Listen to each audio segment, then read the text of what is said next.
موږ د ژبې مخالف نه یو، خو دا ژبه دا پښتون قوم بې د اسلام نه ژوند نشي کړلی. دا پښتون قوم بې د اسلام نه غیرت نه غواړي. دا پښتون قوم که ژوندی دی هم په اسلام دی او که مړ دی هم په اسلام دی. دا پښتون په دنیا کې په تاریخ کې هېڅ شی نه لري غیر د دې نه چې د اسلام دپاره یې غذاوې کړي دي. تاسو مومن خپل تاریخ ته وګورئ. ښه صنعت لرئ؟ نه لرئ. ښه تجارت لرئ؟ نه لرئ. ښه معیشت لرئ؟ نه لرئ. څومره زندګانو کې ونه مړېږي په ناس باندې. د تاسو ټول فخر خو همدغه دی چې تاسو د انګریز سره په ناڅي کې جنګونه کړي، شهیدان لرئ. که د تاسو نه جهاد او غزا واخلو، تاسو یو ډاکو قوم یې. که د تاسو نه اسلام او جهاد واخلو، در نه لرې کړو، تاسو یو ډاکو قوم او غریب قوم یې، بدماش قوم یې، بل هېڅ شی نه لرئ. هغه خلک چې د پښتنو نه اسلامي معاشرت، اسلامي تهذیب، اسلامي جهاد او اسلامي تصور اخلي، هغه په حقیقت کې د پښتون قوم سره دښمني کوي. موږ پښتون واله غواړو خو د اسلام پر سیوره کې. موږ پښتو ژبه غواړو چې خدمت ورته وشي خو د دین سره یو ځای. موږ پښتون قوم لوړتیا غواړو خو د دیندارۍ او د عفت په مقابل کې. موږ پښتون قوم داسې آباد نه غواړو لکه په کابل کې چې د ښځو عفت په امریکایانو خرڅ کړو او په مقابل کې هلته موږ بنګړۍ پیدا کړو. دا پیشرفت تمدن نه دی. ما ته وخت نه ښکاري. څومره وخت و جهاد فریضه ده. اعداد د جهاد فریضه ده. قتال ستاسو د پلارو کار دی. جهاد نوی شی نه دی چې زه تاسو ته ووایم. جهاد ستاسو د پلارونو غچ دی. پرون ما ته یو چا شکایت کوله، ګیله یې راته کوله، یو فلاني سړي زما سپی وژلی دی، سپی یې راته ویشتلی دی، زړه یې و چې د سپي پور واخلي. هغه پلار دی چې انګریزانو وژلی دی، هغه پلار بدي د انګریزانو سره ولې نه پالي چې د سپي بدي پالي؟ که انګریز ته په هېڅ سترګه نه ګورې، خو د پلار د قاتل په سترګه خو ورته وګوره. دا حاجي محمد امین او داسې رمزو شهیدان چې دلته پراته دي درته، د دې د قبرو د زیارتونو خو درس واخله. دا دعوت خو تاسو ته عاصر نه دی راوړی، خو ستاسو د پلرونو میشن دی، ستاسو د باباګانو میراث دی چې زه اوس په دې لاره روان یم. خو خبر دا ده چې تاسو د خپل پلار غچ نه اخلئ، د خپل سپي غچ اخلئ. د اسلام قصاص نه اخلئ، د پټي په سر جنګونه کوئ، د واک ښودونې په سر جنګونه کوئ. په پټي جنګ کوئ، په پوله جنګ کوئ، په سپي باندې جنګ کوئ، په ښځه باندې جنګ کوئ، خو په قرآن باندې چې په ګلونو باندې سروای د پهغې باندې جنګ نه کوئ. په پیغمبر باندې جنګ نه کوي، بدي نه کوي. په جومات باندې بدي نه کوي. د حافظ قرآن انتقام نه اخلي، د طالب العلم انتقام نه اخلي، د مدرسې انتقام نه اخلي. د دې معنا څه ده؟ د پښتنو په رواج کې د پښتنو عرف دا دی چې هر سړی د پلار کار پرېږدي، هغې ته ناخلصه وایي. هغه کمسل بې غیرته دی چې د پلار کار نه کوي. تاسو وایئ ستاسو پلران غازیان تېر شوي دي که نه دي تېر شوي؟ سوال، ستاسو پلرونو د انګریزانو سره غذا کړې که نه ده کړې؟ تاسو پلرونو د انګریزانو ټوپک د انګریزانو نه ټوپک اخیستي که نه دي اخیستي؟ تاسو د غازیانو اولاده یې که نه یې اولاده؟ تاسو د شهیدانو اولاده یې که نه یې اولاده؟ په دې ځای کې ستاسو سره انګریزان هم ښخ دي، ستاسو سره شهیدان هم ښخ دي. ولې تاسو دې ته ضرورت لري څوک تاسو د جهاد درس درکړي؟ خو تاسو خو د بابا پور چې مسلمان وژلی وي، تربره وژلی وي، د بابا پور لمسی اخلي که نه؟ د انګریز په اندازه خوشی چې د خپل بابا پور واخله. عرض په اخبار کې دا خبر راغله چې د انګلستان د شاهزاده زوی د ملکې لمسی افغانستان ته راغی، د طالبانو په خلاف جنګ ته راولېږله او بېرته چې ولاړله د انګلستان حکومت هغو ته غټ ایوارډ ورکړه، مډال یې ورکړه، ځکه چې دی قهرمان شو، هیرو شو. د بابا انتقام یې واخیستله د پښتنو نه چې بابا یې دلته پښتنو وژلی او دی راغی د بابا وینه یې وګټلې. او ستاسو کوم زوی چې نن طالب شوی دی، مور هم پرې ژاړي، وایي زوی مې طالب شوی دی شهید به شي. پلار هم وایي چې وایي زوی مې د ګټې ورلوېدله، ما ته د دوبۍ او د خلیج ګټې راوړلی، هله خلیج ویزا ته ولاړ شه که نه. د دې نه خو غلې چې کولې څه خو یې راته راوړل، اوس خو زمانه شی خوري. د دنیا پرستۍ جذبه غالبه ده، د دین پرستۍ او د آخرت غم در دنیا ورک دی. تاسو د ګرمۍ نه په تکلیف یې د دې ګرمۍ نه اوس په تکلیف یې تاسو ټول په دې نه پوهېږئ چې د محشر ورځ 50,000 کاله اوږده ده او د لمر د ګرمۍ لاندې به خلک د خولو کې غرق وي او حساب ته به 50,000 کاله انتظار وباسي په دې ایمان که څوک نه لري مسلمان نه دی او که په دې ایمان لرئ د هغې ګرمۍ دپاره څه انتظام کوئ د دنیا دپاره پکه ایسي بجلۍ ټول انتظام کوئ د هغې دپاره انتظام پکار دی که نه دی پکار موږ هسې نه یو چې پاګلان یو د دنیا په ګټه نه پوهېږو موږ که اوس د امریکایانو سره جنګ ونه کړو موږ جنګ ته مجبور یو خو زموږ هم داسې ګزاره ورسره کېږي لکه د صواف او د رباني او د حضرت صاحب چې ورسره ګزاره کېږي دعوت هم را کوي وزارت هم را کوي پیسې هم را کوي د اوس د امریکایانو مطالبه مانه دا وه چې وزارت هم در کوو پارټۍ هم درته جوړوو پیسې د پکار د ډالرو څومره چې در کوو یې صرف زموږ مخالفې خبرې مه کوه که زه دا شرط ورسره ومنم دې ته ضرورت نه لرم چې د ملک محب الله په حجره کې شپې تېرې کړم دلته ستا سره مهاجر او تاسو ته وایم چې هلئ جهاد ته کومک وکړئ خو آخرت خرابېږي د دنیا د جوړولو چل موږ ته هم راځي زموږ یو څه خلک چې په پاکستان کې ډېر واوسېدل مشران هم هغوی هم ستاسو د سیاستمدارانو نه غلط درس واخیستله هغوی هم دا وایي چې ورکې که چې د مشرف وي مزدوران کېږي خو ته نه به د امریکا مزدوران شو ګټه خو به وي ډالر به پکې وي موږ ته وایي چې تاسو د مشرف مزدوران یې موږ د امریکایانو مزدوران یو ډېر فرق هم نشته دی ما ورته وایي چې وګوره قرآن شاه د هجرت لپاره دا شرط نه دی چې سړی د کفر نه حتمن اسلام ته ځي د کفر نه د کفر خاورې ته هم هجرت کېږي صحابهو د مکې نه نجاشي ته هجرت وکړه نجاشي هغه وخت مسلمان نه وه نصراني وه موږ په مشرف ته خرڅ شوي یو نه مشرف ته هجرت کړی دلته مهاجر پراته وو د اول نه که دلته امریکا راځي که هر څه راځي خو موږ دلته مهاجر یو دا تصور غلط تصور دی چې د مشرف ته مزدورۍ نه د امریکې مزدوري ښه ده غلط تصور یې واخېسته ادي په کابل کې ډالر هم اخلي ګټه هم ده وایي خو پاکستان د امریکې په لار روان دی چې موږ په پاکستان سره روانېږو څونه برای راست ولې د امریکې سره خپل تعامل نه کوو او دا غلط تصور یې دی د خلکو د سیاست نه واخېسته د دې د سیاستمدارانو د علماو په جامه کې موږ ته وایي چې د امریکې سره جنګ نه شي کولی دی ولاړ شي د کرزي سره سوله وکړي الله دې ورته معافي وکړه اوس چې را سره مخامخ کېږي د خجالت په سترګې نشي راته نیولی موږ ورته وایو چې که د امریکې سره جنګ کېدای شي که نه شي کېدلی ځان خو پرې وژلی شو موږ په دې نیت د امریکې سره جنګ نه کوو چې موږ فتح وګټو په دې نیت جنګ کوو ورسره چې موږ ځان په امریکایانو باندې شهیدان کړو شهادت مطلب ده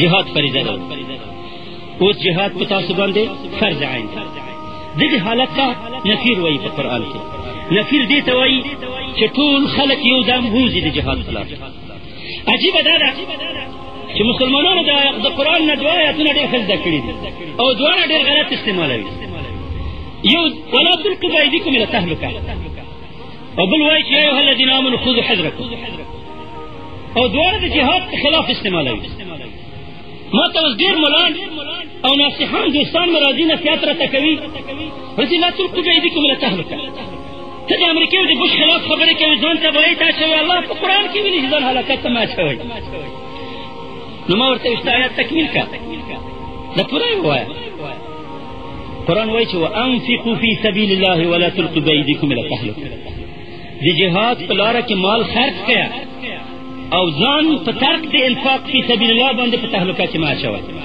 آیت نازل شو په انصارو په حق کې انصارو د مدینې باغونه درلودل کله چې جهاد وکړه د خرما ونې وچې شولې نو نیت یې وکړه چې راځئ جهاد هم ډېر وکړه اوس به د څه موده په د خپلو باغونو خرماګانو کې تېر کړو چې د باغونو هم وچ نه شي نو الله دا آیات ورسره نازل کړه چې وانفقوا فی سبیل الله مال مصرفوئ د الله په لاس کې باغونه د الله په لار کې خرچه کوئ ولا تلقوا بأیدیکم الی التهلکة دغه نیت چې تاسو کړئ چې اوس جهاد پرېږدئ خپلو باغونو زمینداریو ته راځئ دا تهلکه او هلاکت دی نو دا کار مه کوئ آیات راغلی په تحرید علی القتال کې راغلی او استعمالوي په نهي عن الجهاد کې استعمالوي تحریف کوي د قرآن تحریف کوي دا نیمشه ملا نه دي چې لږ لږ آیتونه یې زده وي او دغسې کیسې آیات په غیر خپل محل کې استعمالوي او بل آیت وایي یا ایها الذین آمنوا خذوا حذرکم الله ویلي چې تاسو خپل احتیاط وکړئ نو ما ورته وایي چې آیات تکمیل کړه ورپسې څه وایي الله پاک یا ایها الذین آمنوا خذوا حذرکم فانفروا ثبات او انفروا جميعا یا هغه کسانو چې ایمان هم راوړی تاسو احتیاط کوئ یا ټول یا ډله ډله جهاد ته ووځئ یا ټول په یو دم باندې جهاد ته ووځئ. څه ترجمه ده آیات یا ایها الذین آمنوا خذوا حذرکم ای هغه کسانو چې ایمان هم راوړی تاسو احتیاط وکړئ. فانفروا ثبات ووځئ د جهاد په لاره کې ډله ډله ثبتا او انفروا جميعا او ټول یو دم ووځئ لښکر وکړئ په هغه باندې حمله وکړئ. اوس دې آیت نه دا من اخستل کېږي جهاد نه کوه که دا من اخستل کېږي جهاد وکړه تحریف کوي. ای خذوا حذرکم خذ یا ایها الذین آمنوا خذوا حذرکم فی کیفیت خروجکم الی الجهاد فانفروا جميعا او انفروا ثبتا جماعة. آیاتونه په غیر د خپل مصداق استعمالوي. دا احتیاط دې ته نه وایي چې ته جهاد ترک کړه. د یو غټ فکري تحریف سره په اسلام کې مخامخ یو اوس فلحال امریکایانو صلیبیانو سابق یوه ډله درلود هغو ته مستشرقین وې. دا مستشرقین ذکي دوران به یې انتخاب کړل په خپلو خلکو کې بیا به یې غربي عربي ملکونو ته راولېږل د ماشومتوب نه چې عربي زده کړه یونیورسۍ خلاصې کړه په عربي کې متخصصین شي په اسلامي علومو کې بیا به پروژ کې کېنول هغو ته به یې چې اوس تاسو په اسلام کې شبهات نشر کوئ او اسلامي فکر تحریفوئ. دغې ډلې ته یې مستشرقین وې. مستشرقین یعنې هغه څوک شرقي علوم زده کوي. شرقي علومونه د دې مطلب اسلامي علوم. علما دغه ډلې ته متوجه شول او د دې خلکو په کتابونو په خلاف باندې نور کتابونه ولیکل د دې شبهات یې واضح کړل. د مستشرقینو فکر په مسلمانانو کې رسوا شو. اوس علماو اروپایانو نوی سیم زده کړی دی. هغو ویل چې ته 30 کاله 40 کاله یو اروپایي کافر ته عربي ور زده کوي اسلام ور زده کوي او بیا د اسلام په خلاف خبرې کوي. دا خو معاصره لار نه ده. راځه اسانه لار پیدا کړه. په علماو کې په مسلمانانو کې ضعیف نفس خلک شته چې خپل علم او خپله مسلماني په پیسو خرڅوي تیار اعتبار یې ګټلی دی په مسند باندې ناست دي. هغه ته پیسې ورکړه هغو ته ووایه هغه به په خپلو مسلو کې دا خبرې درته کوي. د مستشرقینو کار اوس په علماو کې یو څه خلک علماو کوي. د مستشرقینو هغه شبهات دغه علما نشر کوي او وایي کله وایي چې جهاد خو فرض نه دی. ولې پیغمبر ویلي چې لا هجرت بعد الفتح پس مکې د فتح نه هجرت نشته. تاسو تاریخ د انګریزانو د جنګ وګورئ چې انګریزانو غلام احمد قیاداني په ابتدا کې د عالم په حیثیت یې دې دپاره وظیفه ورکړې وه چې وایي د انګریزانو په خلاف جهاد فرض نه دی دا د ملک د ابادۍ دپاره راغلي. د احمد رضا بریلوي او د غلام احمد قادیاني دواړه فتوا دغه وه چې د انګریزانو په خلاف جهاد مه کوئ او د دیوبند د علماو د فتوا په خلاف استعمال کړل. کله چې دیوبند علماو د انګریزانو په خلاف د جهاد فتوا ورکړله دوی ویل چې دا جهاد صحیح نه دی دا انګریزان د ابادۍ دپاره راغلي دي او د دې په خلاف جنګ نه دی جایز. کتابونو ته تاسو مراجعه وکړئ. عین خبر نن په افغانستان کې او په پاکستان کې علما کوي وایي چې امریکا خو ملامت نه ده هغه خو ملکونه ابادوي افغانستان ابادوي ښه افغانستان آباد کړه د دې په خلاف جهاد فرض نه دی. آبادي د کور او د ښځې د بدلې په بدل کې څوک دا مني چې د ښځې او د کور اختیار بل ته ورکړه او هغه په مقابل کې کور ورته آباد کړه. څوک دا مني یو څوک شاته وایي یو غریب سړي ته ته خو هېڅ نه لرې نو کور آبادولی شي نه ښځه ساتلی شي دا د ښځې د کور اختیار دې ما ته راکړه د خرچې نه خلاص دي زه د کور هم درته جوړوم او د کور خرچه دې هم زه کوم. په خپل کور کې که څوک دا فیصله منلی شي نو د ټول ملک په سطحه دې هم دا فیصله ومني. ملک آبادۍ په اختیار ورکړو ته اسلام تېر شو نو اوس شبهات چې که نه ملک آبادوي د بېدینۍ په مقابل کې ملک آبادوي د اسلام په مقابل کې ملک آبادوي. دا د انګریزانو سابقه سکیم وه. یا لکه دا شبهات چې علما ویله چې اوس خو جهاد نشته په افغانستان کې ځکه چې امیر نشته جهاد دپاره خو امیر شرط دی او بیا د امیر د اجازې نه جهاد نه کېږي. دا شبهه ده که نه د انګریزانو راوستله. د دې شبهې په مقابل کې انګریزانو پیسې ورکړي خلکو ته چې دا شبهه نشر کړه چې په افغانستان کې خو امیر نشته د جهاد دپاره خو امیر شرط دی او بیا د امیره جهاد نه کېږي. عجیبه خبر دا ده چې امیر به بیا جهاد نه جوړېږي او جهاد به بیا امیره نه کېږي. دا به ښه اسلامي نظام جوړ کړي. دا دور تسلسل چې شي امیر خو بیا جهاد نه پیدا کېږي او جهاد هم بیا امیره نه کېږي. ته قیامت ورځې پورې بیا ته د جهاد دپاره دروازه کلاو کړه دغسې شبهې جوړوي. دا د مستشرقینو شبهې دي چې اسلام ته ختموي. رسول صلی الله علیه وسلم چې دعوت شروع کړه، مدینې ته راغی، جهاد اعلان کړه. دا خو پادشاه نه و، دا خو د مجاهدینو امیر و. دا په فتوا باندې جهاد صحیح و، خو د هر مجاهد په فتوا باندې صحیح ده. او که وایي چې هغه پیغمبر و،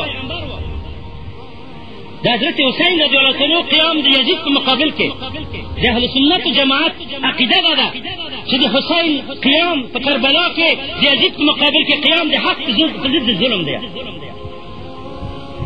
یزید ته لعنه طعن هم نه وایو، تکفیروي هم نه، خو په دې جنګ کې حضرت حسین او د کربلا شهیدان په حق وو، او دا قیام د حق و. در حاله کې چې امیر یزید وکړ، امیر موجود و، خلیفه یزید و، نو ته به دوی خبرې کوې. یا به دا وایې چې حضرت حسین باغي و، ځکه بې د خلیفه د امر نه یې جهاد کوله، او یا به دا وایې چې حسین په حق و. که په حسین په حق و، نو بې د امیر د امر نه د مجاهدینو د ډلې څه قومندانان د جهاد د ظلم او د کفر خلاف کېدلی شي، او که دا نه شي کېدلی، دا نو فیصله وکړه چې یزید باغي و. بله دا خبر صحیح ده، امارت کله ختم دی په افغانستان؟ امیر المؤمنین خو استعفا نه ده ورکړې. امیر المؤمنین خو امریکانو ته نه دی تسلیم شوی، مړ هم نه دی، ژوندی دی، خو ټوله دنیا پرې راوکوچېدله. کابل یې ورته پرېښود، په مورچه کې کېناسته، پټ دی، او لښکرې روانې دي، جنګ کوي، او رقبه لري، ساحه لري، سلطه لري. نو دې امیر ته ته امیر نه وایې، او څوک چې امریکایان هلته مقرروي لکه کرزی غوندې هغو ته امیر وایې، او دې امیر ته چې د تورې په زور باندې امیر دی، دې ته امیر نه وایې. دغه امیر چې تا تر پرونه امیر المؤمنین بلله، دا چا عزل کړه؟ امریکایانو عزل کړه. آیا د امریکایانو په فیصله باندې امیر المؤمنین عزل کېدلی شي؟ نو چې نه شي کېدلی، د کرزي بیعت چې امریکایانو راوسته ملک یې ونیوله، د هغې بیعت شرعي دی؟ نو چې نه دی، زه به د کوم امیر تابع ومه؟ د چا امریت را باندې لازموي؟ د کرزي امریت را باندې لازموي، که د بش امریت را باندې لازموي، او که د مشرک چې د بش دپاره جنګ کې امریت را باندې لازموي؟ خامخا د دې فیصله دا ده چې زه به د امیر المؤمنین ته بیعت باندې وم. امیر ژوندی دی، امارت هم قایم دی، لښکر هم شته، خاوره لرو، رقبه لرو، لښکر لرو، او جنګ دی. کله به زموږ غلبه وي، کله به دوی غلبه وي، کله به دوی مخکې کېږي، کله به موږ مخکې کېږو، کله به دوی موږ د کابله راځغلی وي، دې خواته به راځو، کله به دوی کابل نه ځغلي، بلې خواته به راتښتي. تاسو په دې پاکستان کې ولیدل چې وخت مجاهد درته راغلي وو، مهاجر وو، بیا وروسته کمونستان درته راوتښتېدل، مهاجر شول. دا حالات خو تاسو ولیدل که نه؟ دا وروسته دا ډېره بعیده نه ده چې دا طالبان چې نن تاسو ورته بې وطنه وایئ، ترورستان وایئ، دا طالبان به درته هلته بیا په ترخان درته ولاړ وي، بورډرو به درته ولاړ وي، کابل به په لاس کې وي، او کرزی او د هغې ملګري به دلته تاسو ته مهاجر وي، ستاسو په کوڅو کې به ګرځي. نو امیر موجود دی، او دا جهاد شرعي جهاد دی، د دې صف موجود دی، د دې لښکر موجود دی، د دې فتوا موجوده ده، د امارت لغم شوی نه دی، دا د منځه تللی نه دی، او امیر قایم الحال دی. ښودی نه شو، ځکه شرشته یې وښیو لکه ما غوندې چالاني وم، خو داسې په نظرو په جرونو باندې به دورې وهي که نه، چې ځان ښکاره کړه که نه. تاسو را وښایئ یو ځای په دنیا کې چې دلته د پناه ځای شته چې موږ خپل امیر ظاهر کړو، او که دلته په دنیا کې د ظاهرېدو مقام نه وي، بیا نو ولې دا خبرې کوئ چې امیر غایب دی، د غایب امیر بیعت څنګه دی؟ خو د شیعګانو نه خبرت واخلئ، د شیعګانو امیر د سرداب څخه امیر وایي، خو دلته هم د امیر سرداب په سترګه وګورئ، د امام غایب په سترګه خو ورته وګورئ چې راځي په آخره زمانه کې. خدای د امام غایب یا د شیعګانو امام غایب، دا د مسلمانانو امام غایب، هغه هم پیغامونه لیږي خپل ولی الله ته، او دا هم خپل قایم مقام ته پیغامونه را لیږي. نو دا ټولې شبهې دي د اسلام په ضد باندې، د جهاد په ضد باندې چې قایموي. مونږ مظلوم یو، مونږ ملک وران شوی، شپېته ملکونه را باندې تجاوز کړی. جهاد فرض عین دی، په تاسو باندې هم فرض عین دی، په موږ باندې هم فرض عین دی. که څوک یې په ځان فرض بولي، خو پې فرض دی، که نه په فرض نه پې فرضېږي، نه په ځان فرضېږي، خو نه پې فرضېږي. خو چا چاته ویلي وي بیا اوداسه لمونځ نه کېږي، نو ما خو وشو. نو څوک چې بیا اوداسه لمانځه نه کوي، دغه کېږي که نه؟ چې ما چاته وویل چې تاسو دا ترخم لاین دی دلته وخته، د ترخم نه خته، د ترخم نه خته لمونځ هم فرض دی، دې خته هم فرض دی، هلته روژه فرض ده، دې خته هم فرض ده، هلته حج فرض دی، دلته هم حج فرض دی، ټول احکام هلته فرض ده. د یو جهاد څنګه د ترخم په بورډر باندې بدلېږي چې هلته فرض وي، دلته نه فرضېږي؟ ګوره دا خو د فقیه او د مفتي علم ته ضرورت نه لري. تاسو په خپله پوښتنه وکړه چې دا د ترخم د دروازې نه وخته شو جهاد فرض دی، او د ترخم د دروازې نه چې دې خته شو بیا فرض نه دی، او لمونځ هلته هم فرض دی او دلته هم فرض دی. خو داسې امیر په کار دی لکه ابوبکر، چې قسم په خدای چې څوک چې د صلات او د زکات په منځ کې فرق کوي توره به په خلاف استعمالوم. داسې امیر ضرورت دی چې اوس ووایي چې قسم په خدای چې څوک چې د لمانځه او د جهاد په منځ کې فرق کوي توره به په سر باندې ورکېږدم. دا څوک ښه نه که نه چې د جهاد کې تروریزم ویل کېږي. د تاسو ته بل څه وایم، جهاد کې تروریزم نشته. مولانا هم دا خبره وکړي چې تروریزم نشته پکې. کعب ابن اشرف په مدینه کې اوسېدلی د یهودانو مشر و. رسول صلی الله علیه وسلم صحابه ته په جومات کې وویل چې د کعب سر به څوک ماته راوړي؟ و صحابي ورته ویل زه درته راوړم یا رسول الله. ورغی شپې ماښام یې دروازه وټکوله. ښځې ورته ویل چې څوک دی چې فلانی د غواړي. ښځې ورته ویل چې سړی ما وروځه د ما په پوزو باندې د وینو بوی راځي. نه دا زما ډېر ملګری دی، دا خو اعتباري سړی دی. خبر نه وه چې د پیغمبر وظیفه ورکړې ده. چې ور ووتله غاړه یې چې ورکړې وایي څه خاطر دی ویلي ته د سر را نږدې کړه چې بوی کړمه. شاړی ورته راواخېستې د شان یې حلال کړله. سر یې ونیو په تخر کې راوړ جومات ته پیغمبر ته راوړ. دا دی کعب ابن اشرف سر. که دا تروریزم وي خو دا پیغمبر کړی دی، په مسجد نبوي کې شوی دی، په مدینه کې شوی دی، صحابي دا کار کړی دی. او که دا تروریزم نه وي نو چې ډېره سخت تروریزم را وښیه چې کوم دی، بل تروریزم کوم دی. ابي رافع ته د یهودانو مشر ته په خیبر کې صحابي ورغی، په دروازه په دیوال ورووښته او په خنجر یې وویله. چې ویې ویله ووتله ته شک ورغی چې اوس به بیا دا مړ وي که به مړ نه وي، چې امتحان یې په ژوندی دی که مړ دی. غږ یې خپل د ښځې غږ کړه، ورته ویې چې ویې ویلې که چې دښمنانو وي چې خوږې کړم زخمي کړم. بیا پرې راتاو شو، بیا یې وویله څه دی ختم شوی. ښه یې چې ختم کړه دیوالونه یې خیز واچوله، ښه یې ماته شوله. پیغمبر ته راغی، ښه یې دم کړه، هډوکی یې د پیغمبر په لاړو باندې جوړ شو. و چاته په کور وراوښتل، په خپل کور کې هغه په خنجر سروه سري کول او بېرته پیغمبر ته راپور راوړل. دا جهاد دی که تروریزم؟ که د دې ته تروریزم ووایې خو د ایمان نه خلاص شوې، او که دې ته د جهاد ووایې نو زمونږ بل تروریزم کوم دی؟ تاسو را وښایئ چې غیر د دې نه زمونږ کوم تروریزم دی چې مونږ کړی دی. الله پاک په قرآن کې وایي چې فقاتلوا ائمة الكفر انهم لا ایمان لهم فانهم لا ایمان لهم لعلهم ينتهون. د کافرانو مشرانو سرداران مړه کوي چې دا هېڅ عهد و ذمه نه لري. د کافرانو سردارانو مشران مړه کوي. د دې آیات نه معنا دا ده چې بوش مردار کوي، پوتین مردار کوي، د یهودانو مشر مردار کوي، د هندوانو مشر مردار کوي. همدا داسې معنا ده. کافرانو څوک دي که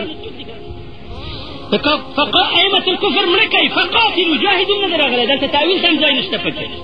فقاتلوا ائمة الكفر، د کفر سرداران مړه کوي لعلهم ينتهون فإنهم لا ایمان لهم.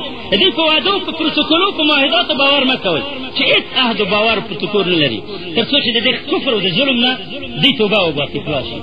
زه اوس تاسو نه پوښتنه کوم، دا حکم محکم دی که متشابه؟ که دا آیت محکم وي متشابه نه وي تاویل نشي پکې کېدای، منسوخ نه وي، په خپل حال پاتې وي، نو اوس د کفر سرداران چې په اوس عصر کې موجود دي قرآن موږ ته امر کوي چې دا مړه کړو که مړه نه کړو. کړی دی راته خو چې کړی دی دا د کفر سرداران د جنګ میدان ته راځي چې موږ د جنګ په میدان کې مړه کړو نه راځي. خو د ده قصر ته به ورځو، په قصر کې به وژنو. غیر له دې نه چې یا کوم راکټ ور ولګو په قصر یې پرې وولو او یا کوم فضایي پټ ورننوځي په قصر کې فضایي پرې وکړو. غیر له هغه نه د وژلو لار تاسو را وښیئ څه رقم یې مړه کړي. وخت چې د کفر د سردارانو وژل مأمور به وي، طریقه یې هم مأمور به ده. متوجه شي خبره ته؟ د کفر د سردارانو وژل چې مأمور به وي، هغه طریقه چې دا پرې وژل کېږي هغه هم مأمور به ده. ما لا يتم الواجب الا به فهو الواجب. یو واجب کار حکم چې بې د کومې طریقې نه عملي کېږي هغه طریقه هم واجب ده، کوم طریقه به واجب. موږ اوس ټول هغه طریقې پیدا کوو چې د کفر سرداران څه رقم په خپلو قصرو کې مردار کړو او انتقام ته واخلو. د عراق د جیل نه یو مسلمانې ښځې په انټرنېټ کې راته پیغام راولېږه. زما د جیل نه مخکې دا قصه وه، عکسونه یې م راولېږل چې امریکایانو ورسره دستجمي زنا او لواطت کوله. دستجمي زنا او لواطت عکسونه یې م راولېږل په انټرنېټ کې. او بیا یې وایي چې مسلمانانو د ما سره د ورځې 9 نفر امریکایان زنا کوي او زه اوس حامله د زنا نه حامله یم. آیا تاسو پوهه شئ؟ آیا په ټول امت کې محتسم شته دی چې زما چیغې ته لبیک ووایي؟ موږ یې ورغوښتل چې دا عکسونه نشر کړو، خو ډېر بې حیا وو. موږ جرأت نه درلودله چې دا عکسونه نشر کړو خلکو ته. شرمېدلو یې د کتلو نه یې شرمېدلو، د دې جرأت هم نه درلودله چې هغه نشر کړو. هغه ښځه بیا د عراق مجاهدینو فدایي عملیات وکړل او د دې ښځې وتښتولې. د هغو ښځو په بدله کې به هغه ښځه د جیل نه د عراق د مجاهدینو په بدله کې ازاده شوه او ورور یې فدایي وکړه، ورور یې شهید شو، خو خپله خور یې ازاده کړه. نن هر ورځ زکات ته تللی وم، دغه میاشت پوره نه ده چې امریکایانو په هلمند باندې اپریشن وکړه. 700 طالبان شهیدان شول په دې جنګ کې. 700 طالبان حافظان د قرآن، طلبه د علم په هلمند کې 200 طالبان د مدرسو ژوندي د حفظ په حال کې ژوندي په خاورو لاندې شول. ټول مقبره ده د اوس 200 طالبان چې مدرسه په حفظ کې ټول په خاورو لاندې شول، ژوندي په خاورو لاندې شول. قاری عبدالله یو مجاهد طالب و، حافظ د قرآن و، هغې جنګ وکړه، فکر یې وکړه چې امریکایان ولاړل، بېرته خپل کور ته راغی. امریکایان راغل په کور کې محاصره کړه، په سپیو باندې یې شهید کړه. لس سپي ور وشړل او د کور د مور او د پلار په مخ کې یې سپیو غوښې وخوړلې او د چیغې ویلې چې او پلاره سپی وخوړم، او پلاره سپی وخوړم. امریکایان د ټوپکو سره ورته ولاړ. د حافظانو غوښې د امریکایانو د سپیو په خولو باندې خوړل کېږي. او مسلمان دی د پېښور په ټاون کې پېښوري کبابونه خوري او هېڅ مسؤلیت نه لري. د امریکې نجونې راغللې، د امریکې نجونې اوس د کردستان په سرحدو کې دلته پرتې دي، د ناز د نعمت نجونې پېغلې د امریکې غوندې د ښایسته خوشحاله ژوند نه راځي د کونړ په سرحدو کې د پاکستان د ملیشیو د فوج سره جنګېږي. او معلم صاحب علي رحمان زموږ قومندان د جهاد دلته په کور کې ناست وي، د ښځې سره د شودو چای خوري. که نور نه وي د کافر د لورانو سره خو سیالي وکړئ، که نور نه وي د کافر د لورانو سره د پېغلو سره خو سیالي وکړئ. ای مسلمانانو، غیرتونه ویده شوي دي، احساس مړ شوی دی. الهي په کوم زړونو کې چې د اسلام درد نشته، ته د اسلام درد پیدا کړې. لاس پورته کړې.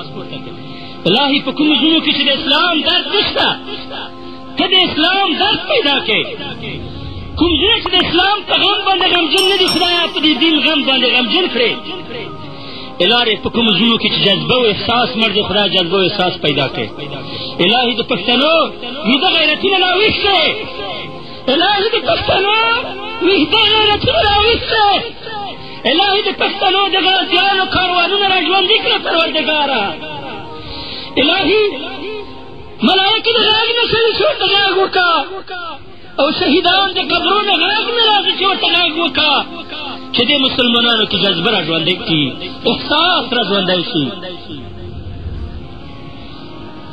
د پیغمبر کاریکاتور نشر شو او موږ پې غیرت نه کوو.